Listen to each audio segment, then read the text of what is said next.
Hey guys, if you have a Toyota vehicle, there's a quick and easy way to get power to your dash cam in just a few minutes. So let me show you how. I already installed a Vantrue 4-channel dash cam, but it isn't connected to any power. To get power, I won't be running cables to my fuse box. Instead, I'll be getting my power from right here. Let's tilt this mirror down. Use your finger to pop this little cover off, and a close-up of the tabs that keep this thing in place. Now I'll pop the bigger panel off by putting my hands here and pushing away from me. And I know this looks intense, but trust me, it's a lot more chill when using both your hands. And here are the tabs that keep this thing locked in place. Alright, so here's a connector we need access to. Just press up on the tab and pull the connector straight out. If you can't do it with one hand, please use two. With the connector out, we see that it's a 16-pin head. Let's grab the 16-pin Dongar adapter. The one here is compatible with a ton of Toyota vehicles, so definitely check it out. And as you can see, this end is similar to what we disconnected. We have the female end here and this end which goes into the Dongar module.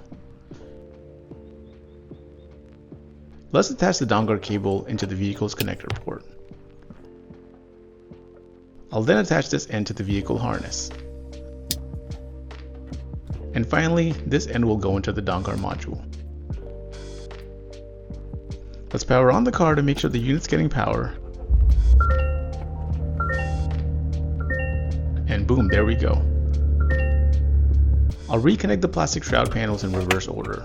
So this big one first, and again, please use both hands. With this panel in place, I'll clean up any excess cable and plan how I want to route my cable.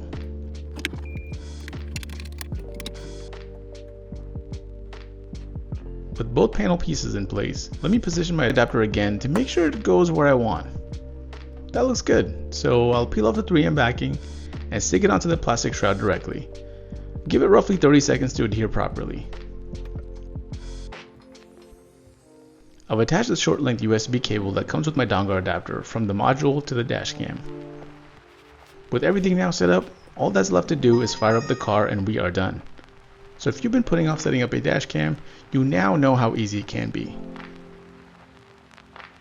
And if you found this video helpful, be sure to hit the like button or subscribe for more content like this. Cheers and drive safe, y'all. Peace.